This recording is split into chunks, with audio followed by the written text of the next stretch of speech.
Another big free update has just been released for Lords of the Fallen. Recently, a boss battle and boss rush mode has been added to the game. The boss battle mode is pretty simple. Once you defeat a boss, you can fight them again from any vestige. This allows you to re-experience some of the best moments in the game without having to redo the entire campaign. There aren't any rewards for refighting a boss, however, that's the purpose of the boss rush or crucible mode that's been added. In the Crucible, you attempt to beat bosses back to back without dying in order to complete it. There are a total of 6 Crucibles, each with their own unlock conditions. The first 2 you unlock once you've beaten all the bosses within said Crucible, the following 3 unlock after you complete each respective game ending, and the 6th one is unlocked after you beat the 3 Crucibles I just mentioned. All of these present their own challenges and rewards, but the 6th one is the hardest and offers the best rewards, giving 1,000 of all shrine currencies, which is huge, since this was basically impossible to farm before. To get this loot though, you have to defeat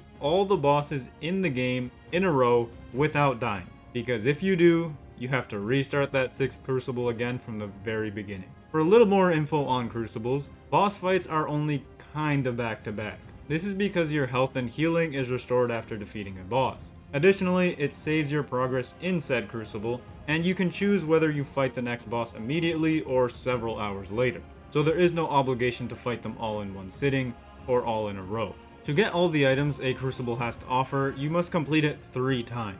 The first reward is always the Shrine Currency, the second is Umbral Shrimp, and the third is a unique Tink. So if you want that 6th Crucible Tink, you have to complete every boss 3 times in a row without dying. Crucible rewards are character bound and not account bound, meaning you can get these rewards again on different characters. This is great for getting those hard to obtain shrine currencies and Umbral Shrimp, but bad for the Tinks, which again is only obtained after you've beaten a Crucible 3 times. A pretty big time investment. I would have liked these to be account bound like the Tinks you purchase from the shrines. The only limitation of this new feature is that it only includes major bosses and none of the minor ones. So if you're looking to fight the Ruiner, 3 Reapers, Scarlet Shadow, or any other Sinner, you can't do that. I also thought this was worth mentioning here, but there are a few bugs that actually happen when you fight the bosses in these new game modes. Bugs that don't actually happen in the original encounters in the world. The main one is the Congregator of Flesh, who simply just glitches out